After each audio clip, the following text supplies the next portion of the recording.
नमस्कार, बहुत स्वागत है आपका न्यूज़ 18 एमपी छत्तीसगढ़ के इस डिजिटल प्लेटफॉर्म में। मैं हूं रीनो यादव। क्या भारत सुपर पावर देशों की लिस्ट में शामिल होगा? और ये जो आवाज़ है एक बार फिर से बुलंद होती हुई नजर आ रही है। भारत की आर्थिक मजबूती, सैन्य शक्ति और जिस तरीके से पिछले कुछ सालों से लगातार भारत विश्व स्तर पर अपनी छाप छोड़ रहा है, उसके बाद से ये माना जा रहा है कि जल्द ही भारत का नाम सबसे शक्तिशाली देशों की लिस्ट में शामिल हो जाएगा। और इस बार ये आवाज़ कहीं और से नहीं बल्कि रूस के राष्ट्रपति व्लादिमीर पुतिन ने एक बार फिर से इस पर जोर दिया है। आपको मालूम है कि प्रधानमंत्री नरेंद्र मोदी और साथ ही राष्ट्रपति व्लादिमीर पुतिन के जो रिश्ते हैं वो बहुत ही अच्छे हैं, सुलझे हुए, मजबूत, ट्रांसपेरेंट रिश्ते हैं। और प्रधानमंत्री नरेंद्र मोदी जब भी किसी विदेशी दौरे पर जाते हैं, इस दौरान भारत की एक अलग ही पहचान नजर आती है। आप सभी बहुत बेहतर तरीके से जानते हैं कि भारत इस वक्त जो एक लक्ष्य निर्धारित किया गया था पीएम की तरफ से कि विश्व गुरु बनाना है, कई क्षेत्रों में तो भारत ने वाकई में बहुत अव्वल काम किए हैं, बहुत अव्वल दर्जे पर है। लेकिन इस बार जो पावर वीटो की बात की जा रही है, क्या उस पर भारत खरा उतरने वाला है? क्योंकि राष्ट्रपति व्लादिमीर पुतिन ने एक बार फिर से इस पर जोर दिया है कि भारत दशकों से एक स्वाभाविक सहयोगी और साझेदार है। साथ ही पुतिन ने भारत की आज़ादी में सोवियत संघ की भूमिका पर भी रोशनी डाली।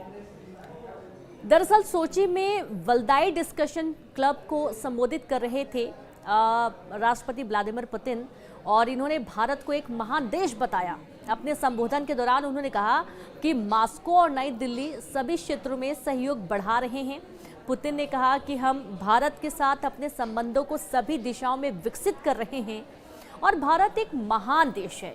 यह बड़ी अर्थव्यवस्थाओं में आर्थिक विकास के मामले में आगे है। इसकी जीडीपी में सालाना 7.4% की बढ़ोतरी दर्ज की जा रही है। तो अब ये बार बार प्रश्न खड़े हो रहे हैं कि क्या भारत भी सुपर पावर देशों की सूची में शामिल हो रहा है? पुतिन ने मांग उठाई, इंडिया के लिए आवाज बुलंद की।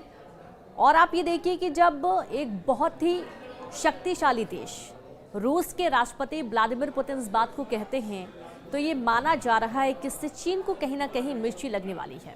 क्योंकि आप बहुत बेहतर तरीके से जान रहे हैं पिछले कुछ सालों में चीन के साथ जिस तरीके के तल्खियाँ रही हैं, रिश्तों में दरारें आई हुई हैं। एक तरफ जो बॉर्डर में खींचतान हुई, इसके पहले कोविड काल के दौरान बहुत सारा सामान चीनी उपयोग करने के लिए भी मना किया गया। लोकल फॉर यूज़ के लिए बढ़ावा दिया गया और लोकल फॉर वोकल के लिए बढ़ावा दिया गया, और ये माना गया कि स्वदेशी ही अपनाएं। तो इसके बाद से चीन वैसे भी तिलमिलाया हुआ है, और ये भी माना जा रहा है कि चीन को इससे बहुत बड़ा नुकसान हुआ, क्योंकि चीन की अच्छी खासी मार्केट भारत में थी। लेकिन जब से रिश्ते तल्ख हुए उसके बाद से रोक लगी और उसके बाद से चीन को एक बहुत आर्थिक नुकसान हुआ है। आपको ये अच्छे से याद होगा कि जब पहले सुपर पावर देशों की लिस्ट में शामिल होने के लिए भारत के लिए जब चर्चा हुई तो चीन ने इसका समर्थन नहीं किया था।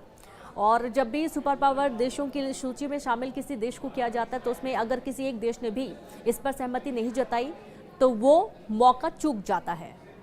लेकिन इस बार जिस तरीके से एक महान और शक्तिशाली देश के राष्ट्रपति व्लादिमीर पुतिन ने आवाज़ बुलंद की है, क्योंकि उनके रिश्ते प्रधानमंत्री नरेंद्र मोदी के साथ, भारत के साथ बहुत अच्छे हैं।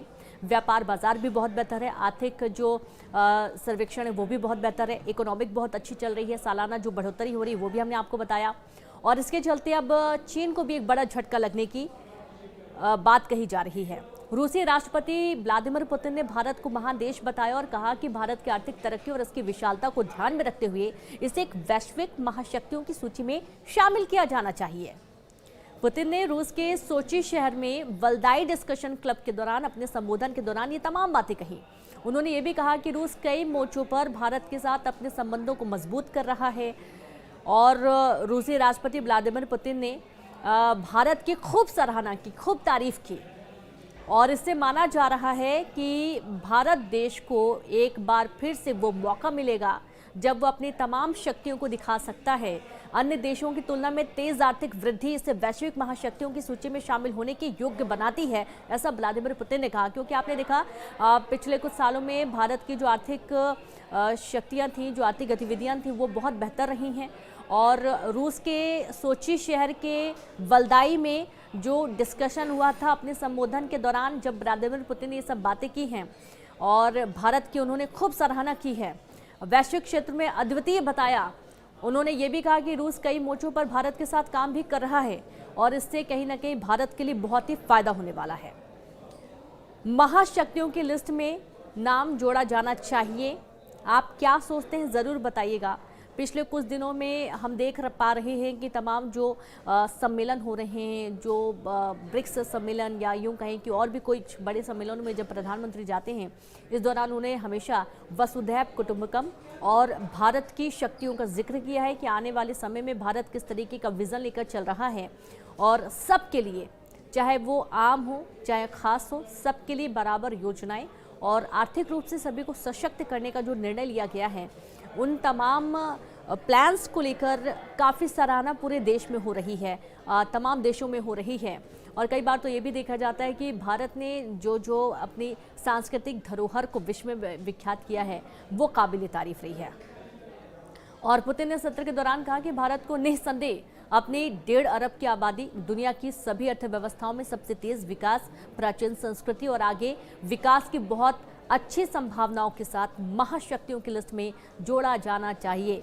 मजबूत द्विपक्षीय संबंधों पर प्रकाश उन्होंने डाला। उन्होंने भारत के साथ किन किन मुद्दों को लेकर, किन किन सेक्टर्स पर काम कर रहा है और संबंधों को और मजबूत करने की रूस की जो प्रतिबद्धता है, इस पर भी उन्होंने जोर दिया है। उन्होंने ये भी कहा कि हम भारत के साथ सभी दिशाओं में संबंध विकसित कर रहे हैं और संबंध बहुत अच्छे और मजबूत हो रहे हैं। भारत और रूस के बीच बढ़ रहा सहयोग, पुतिन ने अपने संबोधन में ये भी कहा कि हम भारत के साथ जिन जिन क्षेत्रों में विकास कर रहे हैं, विकसित कर रहे हैं जिन जिन क्षेत्रों को, और उसके साथ हमें बहुत मदद मिल रही है। भारत के साथ काम करने में बहुत अच्छा लग रहा है और बहुत अच्छे तरीके से सामंजस्य के साथ भारत की जो आर्थिक नीति हैं वो बेहतर विकास में, अर्थव्यवस्था को मजबूत करने में कारगर साबित हो रही हैं। और इसकी जीडीपी, जैसा कि हमने पहले भी आपको बोला कि 7.4% की दर से बढ़ रही है। रूस और भारत के बीच जो सहयोग है हर साल बढ़ रहा है। और सोवियत संघ के समय में भारत के साथ रूस के रिश्तों पर भी बात की उन्होंने और दोनों देशों के रिश्तों को बेहद खास बताया है। और सोवियत संघ ने भारत की आज़ादी में भी भूमिका निभाई थी। और इस तरीके से चीन को लेकर भी उन्होंने कुछ बातें कहीं। रूसी राष्ट्रपति ने राजनयिक प्रगति के बारे में आशा व्यक्त करते हुए भारत और चीन के बीच चल रहे तनाव को भी स्वीकार किया। पुतिन ने आगे कहा कि बुद्धिमान और सक्षम लोग जो अपने राष्ट्रों के भविष्य को ध्यान में रखते हैं, वे समझौते की तलाश में हैं और अंततः उन्हें पा ही लेंगे। यदि यह दृष्टिकोण गति पकड़ता रहा तो समझौते ढूंढे जा सकते हैं और वे ढूंढ लिए जाएंगे। तो ये माना जा रहा है कि एक बार फिर से सभी की सहमति के साथ भारत जो सुपर पावर देश हैं उसकी लिस्ट में शामिल हो सकता है। लगातार हमने आपको बताया है, लगातार आपको पिछले कुछ दिनों से किस किस तरीके से काम हुए हैं, कौन कौन सी योजनाएं हैं जो न सिर्फ भारत देश के लोगों के लिए बेहतर साबित होंगी, बल्कि ये पूरे पर्यावरण के लिए, पूरे विश्व के लिए भी कहीं ना कहीं एक बहुत बड़ी प्रेरणा बनने जा रही है।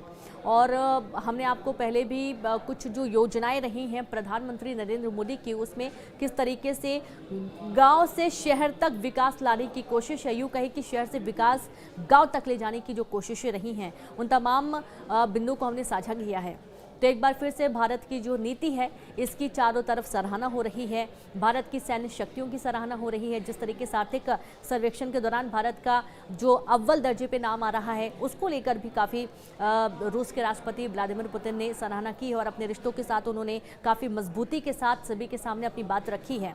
और उन्होंने कहा कि महान शक्तियों में शामिल होना चाहिए भारत का नाम। और ऐसा माना जा रहा है कि जल्द ही एक बहुत बेहतर मुलाकात हो सकती है। देखना यह है कि कब तक ये जो सपना है ये पूरा होता है। बाकी आप इस पूरे खबर को लेकर, पूरा एनालिसिस को लेकर क्या कुछ सोचते हैं, ज़रूर साझा करिएगा। और बाकी तमाम खबरों के लिए आप न्यूज़ 18 MP छत्तीसगढ़ के साथ बने रहिए। नमस्कार।